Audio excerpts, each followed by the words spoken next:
All right, so the first part of Unit 3 is going to focus on just some general terminology and some review calculations with thermodynamics, which is the study of heat and work. We have to consider both the system and its surroundings to be able to understand what's going on in a problem involving thermodynamics. Sometimes we're going to be looking at characteristics of the surroundings to help us find out things about the system, or we could be looking at it in the other direction. So the universe makes up both of those. The system typically is, your reaction, whatever change is occurring. This could be a physical change as well, but basically whatever's being studied. And the surroundings are anything outside of the system that is able to interact with it and exchange energy. So here we have a chemical reaction that's taking place in the solution. The surroundings would be the aqueous environment in which the reaction is taking place, so the water, as well as like the air, um, anything that is not directly involved in that chemical reaction. The system would be the chemical reaction itself. So that would be your reactants. When we are talking about system and surroundings, we are going to focus on what is undergoing the chemical change as being our system, and then the surroundings as what surrounds it. And a physical change, it will most likely those involve like a metal and a water or something like that. The metal typically is going to act as our system, and then the water would be the surroundings because the water is going to take in heat or release heat to the metals or in the solids in those scenarios. So just like conservation of mass, conservation of energy states that you can convert energy from one form to another, but when you do that, the total amount is conserved. Energy can be transferred as heat, especially when you are in a warmer environment and there is a colder environment surrounding that object. Some practical examples I always refer to, hot cocoa in the winter, heat's going to be released from the hot cocoa to the cold air surrounding it. Or in the summertime, if you have an iced drink, that iced drink is going to build a condensation on it. It's going to get warmer because the hot air that's surrounding it is going to transfer heat to that object. So heat's always going to move from warmer to cooler, and it's going to continue to do that until the objects are at the same temperature. They are in thermal equilibrium. The object that was initially at the higher temperature to start with will lose thermal energy, while the object that was at the cooler temperature to start with will gain it. When you lose energy, you're undergoing an exothermic change. When you gain it, you're undergoing an endothermic change.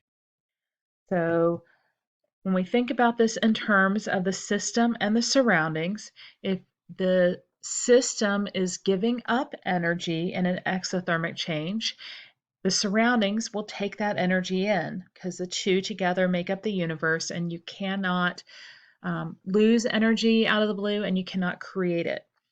In an endothermic process, you are taking in energy, the system's energy is increasing, so that means that the surroundings would have to decrease in energy. One way we are able to ascertain energy changes is through specific heat capacity.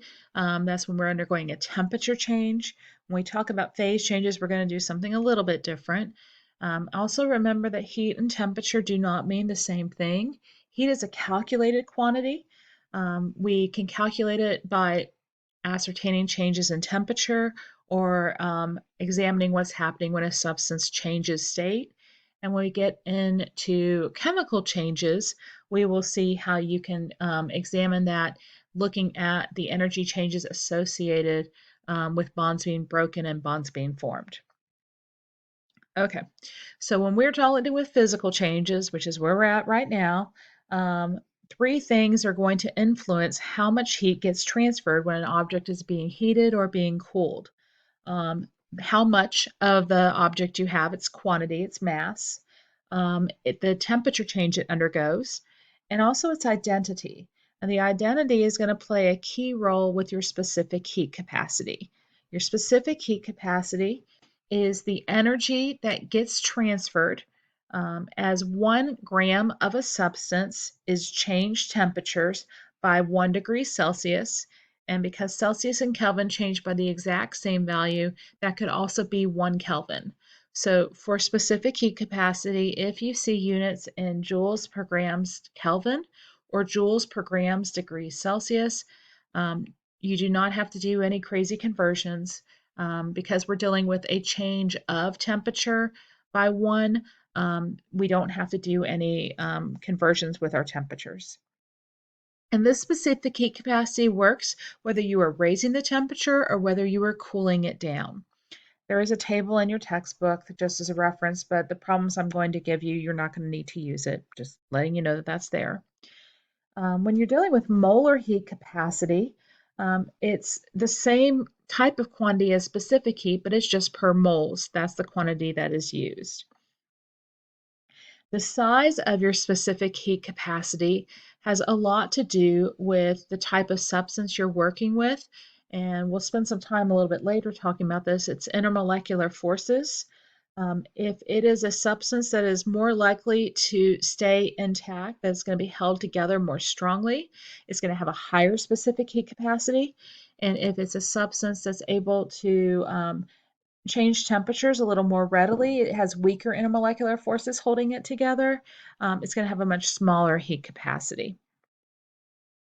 Again, just a reminder that if the system's losing energy, the surroundings has to gain that quantity in equivalent, or if the system is losing energy, if the system's gaining energy, the surroundings have to lose that energy. So if you like the triangles that you might have seen in your first chemistry class, this is one for that particular equation. Q equals mCp delta T. Hide the variable you're looking for, and it shows you how to arrange the variables for the one that you're solving. So an example we're going to work with, just making sure you're comfortable with that equation. 1250 joules of energy is needed to heat a sample of pure gold, 0.129 joules per gram Kelvin, from 12 degrees Celsius to 15.2 degrees Celsius. We want to calculate the gold's mass. So our temperature change, we have the two temperatures. I'm sorry, let me start back. Our equation is Q equals m Cp delta T, and we want to solve for m. So in this problem, we need to find quantities for Q, for Cp, and for delta T. We know the energy amount that was needed to heat the substance. We're told it was 1250 joules. We have the heat capacity for gold, the 0.129, and we have the two temperatures that the gold changed between, 12 degrees Celsius to 15.2 degrees Celsius. So if we want to solve for M, we want to bring Cp and delta T underneath Q. M would be equal to Q over Cp delta T. So my Q would go on top, the 1250 joules. My specific heat would go in the denominator, the 0.129, and my temperature change, which would be 3.2 when I subtract those two temperatures, would go as well in the denominator. Why did I write the units for Cp the way they did? I wanted you to see how they canceled out. The joules are gone. And remember, because this is per degree Celsius, it's a change in temperature. It does not matter that Celsius and Kelvin are in different temperatures or units. They would cancel each other out, because if you change those two Celsius temperatures to Kelvin, you would still get the same net difference. The only time you would have to change the temperatures is if you were like subtracting a Celsius from a Kelvin. Then you would have to have consistent units. When I go through and do my math, multiply and divide, I want to have 2 sig figs because of the 3.2. I have 3 sig figs in my Q and 3 sig figs in my heat capacity. And so I got an answer of around 3,000. And to round that to 2 sig figs, that would be written with 3,000 with a line over the first zero, or 3.0 times 10 to the third. This time I do want to calculate a temperature. It says calculate the initial temperature of 150 grams of silver. You have a Cp value of 0.24 joules per gram Kelvin. If 1.8 kilojoules of heat was used to warm the silver to a final temperature of 85 degrees Celsius. So we want to find temperature, and the only temperature component in our equation is delta T. So we're going to start by solving for delta T. You could go ahead and solve for initial temperature in this if you chose. I'm going to go ahead and just solve for delta T, and then I'll get my initial temperature from that. My Q again needs to be in joules. I have that 1.8 kilojoules. My specific heat is 0.24, but notice that that is in joules.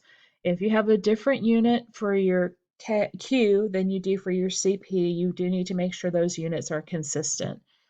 And then I have my mass, the 150 grams.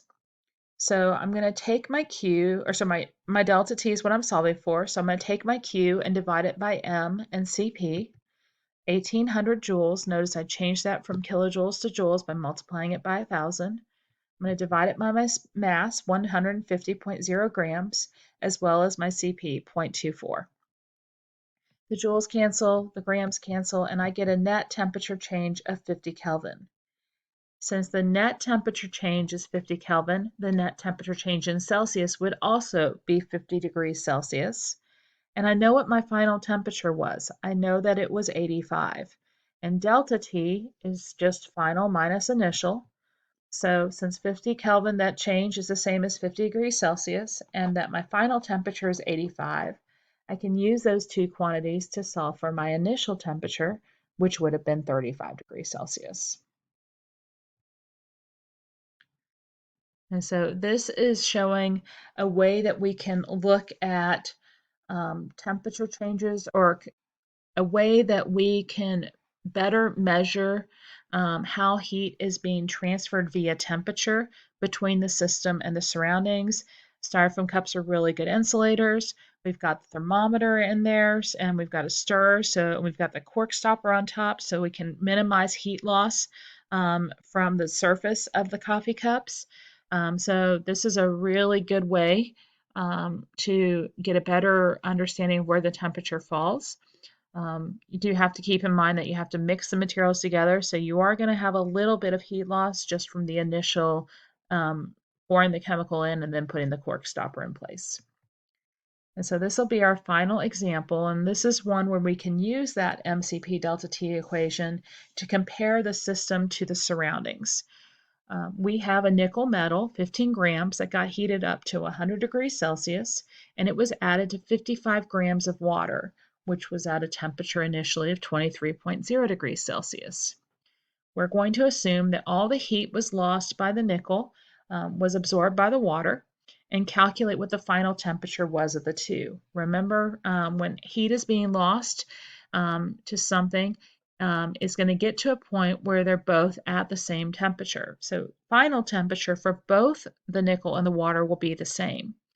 We do have the two specific heats, 0.444 for nickel and 4.184 for water. So as a visual, there's your 15 grams of nickel with the initial temperature of 100 degrees. There's your 55 grams of water with your initial temperature of 23 degrees. And we're going to mix the two together, and we want to find out what that final temperature will be. I also want to remind you that the system and the surroundings should have the same amount of heat. One's losing it, one's gaining it. So when you put the two together, the net change should be zero because conservation of energy should apply. So if I'm going to solve for one of these in terms of the other, it doesn't matter which one you make negative, but one of them would have to be negative since heat lost is going to be a negative value, and the other one is gaining the heat, which would be a positive value. So you do have to set one, if you're going to set them in terms of each other with a physical change, one's got to have that either absolute value or have a negative sign. Well, we know that Q is equal to mCp delta T. The amount for Q for both should be the same, but how we go about solving it's going to be a little bit different because we have different masses, different heat capacities, and different initial temperatures. So we're going to have to plug in quantities for all of those pieces, and we have all those quantities. The only one we don't have is the one we're solving for. So we have that the mass of our initial metal was 15 grams, That specific heat capacity was 0.444. I went ahead and changed that to Celsius for this example since the temperatures are in Celsius, and we are going to have to do some addition. It doesn't matter whether you change it or not. And then we're going to plug in our initial temperature of 100 degrees Celsius. We know the mass of our water was 55 grams. The specific heat of our water was the 4.18. I used 4.18 in the problem because that's what I use in Gen Chem. I don't even think about it. You can use 4.18. You can use 4.184. It is not going to have a drastic change on your answer. And then I know the initial temperature was 23 degrees Celsius. Now I'm going to work you through the algebra for this just because I've got it in this slide presentation. But honest to goodness here, you can stop. And you can put these two equations in your calculator. You can put in your calculator, you can plug in the first equation for y1 and the second equation for y2, plugging in x for your t sub f. And then you can go, once you have those two equations plugged into your calculator, you can go to second and trace. And you're going to have different options there for calculating, and you want to find the intersection. So you're going to hit 5, and you're going to give your calculator a second to pop up, and it's going to ask you, what do you think of this value? And you're going to hit enter 3 times. So I've done this way more than I want to think about.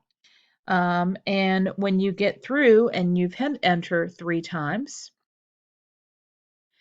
it will give you a value for your temperature change. And it might be a little bit different than mine, and that is okay. I will caution you that if your value does not fit in your Windows screen, it may say that there's some sort of error. You get to your window, obviously, by clicking the window button at the top of your calculator.